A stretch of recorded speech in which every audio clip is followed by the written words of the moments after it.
Cordial saludo, mi nombre es Ramiro Parroquiano, soy estudiante de Administración de Empresas del Politécnico Gran Colombiano. En esta oportunidad, bajo nuestro módulo de Gestión del Talento Humano, vamos a conocer muchos de los procedimientos que se generan y se aplican dentro del Departamento de Gestión del Talento Humano.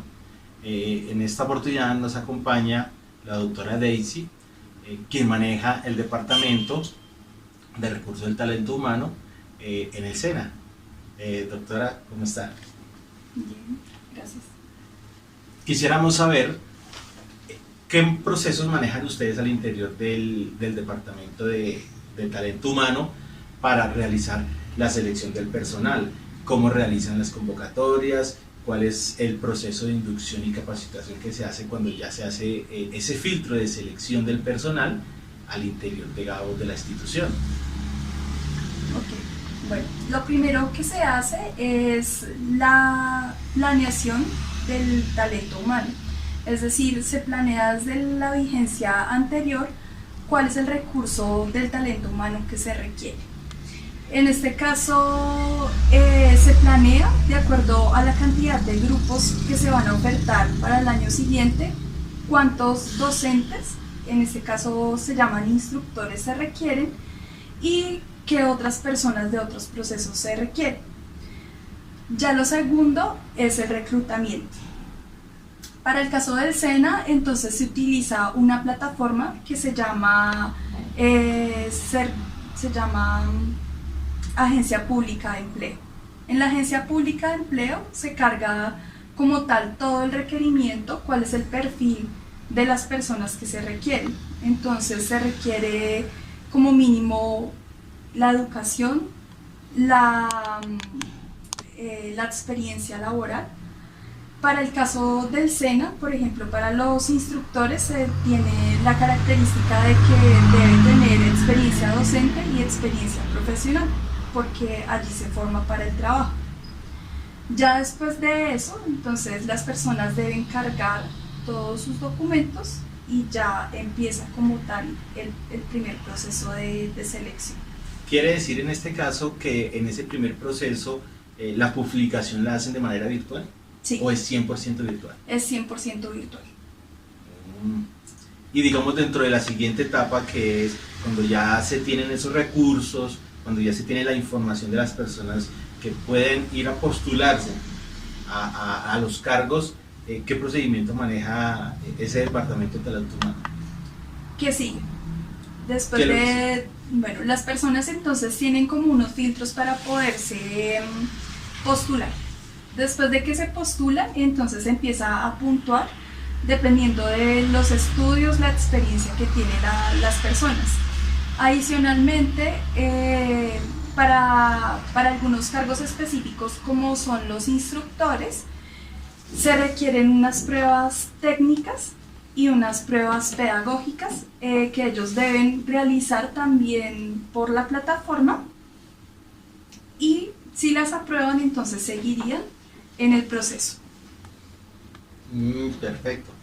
Después de que las personas cumplen, digamos, ya esos requisitos y ya pasan a ser como preseleccionados, sí, me imagino preseleccionados, entonces, ¿qué procesos tienen que cumplir para que la institución trate de que las personas sean lo más idóneas posibles para el perfil que requiere el cargo? Que pues el fruto, digamos, al final, quien va a ver el cliente va a ser en este caso el estudiante o el aprendiz. Sí, bueno, como le decía, para el caso puntual de los instructores se hace una prueba técnica y una prueba pedagógica. En este caso pues se va a adquirir una puntuación por experiencia, por educación y por las pruebas.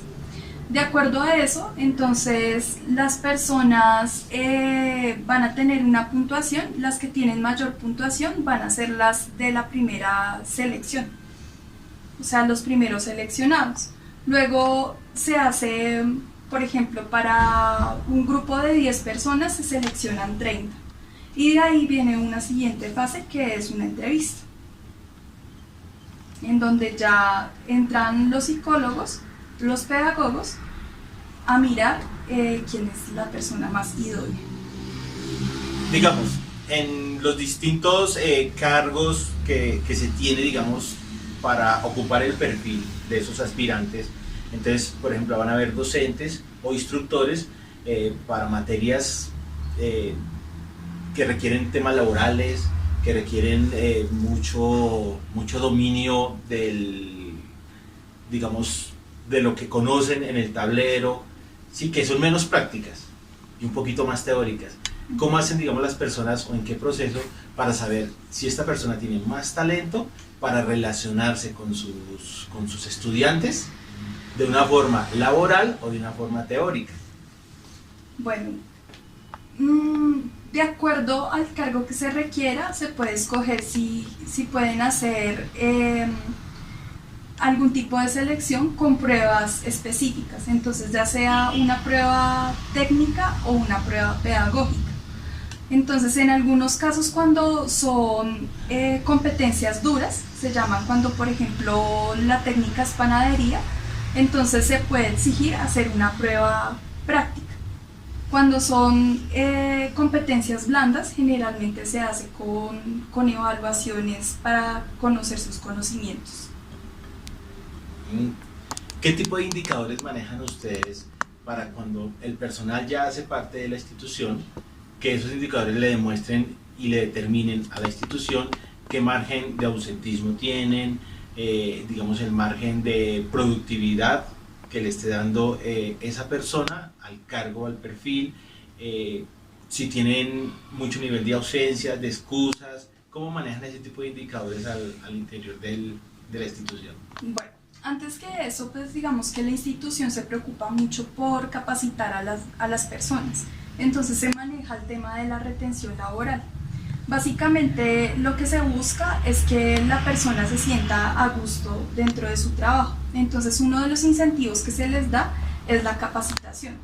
Entonces dentro de la misma institución se les da la oportunidad de formarse desde la parte técnica y desde la parte pedagógica para que las personas adquieran pues mayor conocimiento, y esto hace que las personas se mantengan, digamos, de alguna manera dentro de su labor.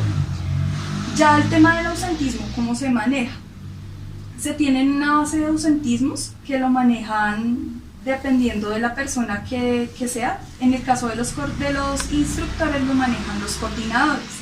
Ellos manejan trimestralmente una base de datos del ausentismo que se presenta. Entonces, si el ausentismo, ahí vamos a mirar cuáles son las razones por las que se está ausentando. Entonces tenemos variables como la enfermedad laboral, enfermedad común, donde se determina qué tipo de enfermedad común es, si es un permiso personal o si es una ausencia no justificada. En ese caso, entonces, vamos a mirar qué es lo que está pasando, por qué se presenta el ausentismo, y analizamos trimestralmente el ausentismo. ¿Cuál es la razón principal por la que se presenta el ausentismo? Una de las cosas que, por ejemplo, me inquieta dentro del estudio de este módulo es saber cómo a la persona se le determina el valor de su cargo, sus honorarios a pagar, si existe, digamos, alguna tabla específica en el cual la persona, según su nivel de conocimiento o según la materia que vaya a dictar o la inducción que vaya a dar, se le cancela por horas, se le cancela por días de trabajo o tienen un pago mensual.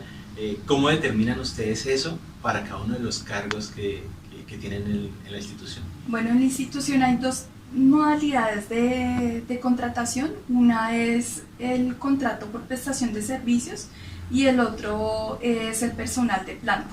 Digamos que el proceso que yo le he venido explicando es para el contrato de prestación de servicios.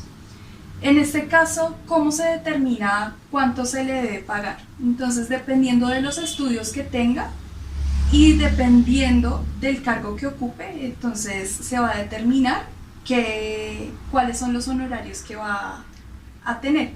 Entonces, por ejemplo, está el cargo de secretaria, que podemos decir que es un cargo asistencial. Entonces tiene un valor de cuánto se le debe pagar. está el técnico, está el tecnólogo o está el profesional, que tienen unos rangos diferentes para pagar. Entonces, dependiendo de eso es que se les paga. He sido estudiante del SENA, y en lo que más, digamos, se enfoca el SENA es saber qué nivel de efectividad y eficiencia de esos niveles tiene, digamos, al finalizar ya en el resultado de lo que le enseña el instructor al estudiante. O sea, son catalogados como que van muy al grano. Sí. Entonces, ¿en qué punto en el departamento de talento humano manejan esos niveles de efectividad, de productividad, para saber que el instructor está llegando, digamos, al límite o al tope de sus conocimientos y le está ofreciendo eso, digamos, al aprendiz o al estudiante? Ok. Entonces, en este caso, ¿cómo medimos la efectividad del producto que está ofreciendo, por ejemplo, el instructor? En este caso, pues lo medimos de acuerdo a la cantidad de aprendices que salen. Entonces, ¿cuántos inician y cuántos salen? Medimos la deserción. Y también se hacen unas encuestas de satisfacción a los aprendices para saber qué tan conformes están con la educación que les ofrecieron. Entonces esto se hace semestralmente por cada uno de los instructores que imparte información. O sea, el aprendiz está calificando a su instructor. Exactamente. Y lo califica de una forma, imagino, dentro de la misma plataforma. Sí. Para que ese tipo de calificación sea lo más objetiva. Exactamente. Y que el instructor, pues, prácticamente no sabe quién lo está calificando, simplemente lo está calificando un grupo. ¿Sí? Exactamente, sí. Entonces está digitalizado, es una plataforma donde no se va a compartir la información del aprendiz con el instructor. O sea, la encuesta queda totalmente anónima y se van a medir cosas muy, ¿cómo decirlo? Son preguntas cerradas para evitar, digamos, sentimientos de algún tipo del aprendiz. Entonces son preguntas como la puntualidad del instructor, si se cumplió con los objetivos que se plantearon desde el principio del semestre, ese tipo de cosas. Entonces son preguntas cerradas para medir exactamente qué es lo que se quiere con el instructor. Entonces, le agradezco mucho su tiempo, Daisy, que nos ha otorgado para nosotros poder tener un poquito más de luces en cuanto a los procesos que se llevan en un departamento de gestión del talento humano, que sabemos que de ahí depende prácticamente lo que va a ser la planeación estratégica de la empresa, de con qué personal va a contar, cuál va a ser la calidad de su personal en cuanto al resultado final que va a ser la satisfacción del cliente. Entonces le agradezco mucho y espero poder volver a contar con ustedes en otra próxima oportunidad. Muchas gracias. Gracias a ustedes y espero que este video les sirva de mucho y muchas gracias. Hasta luego.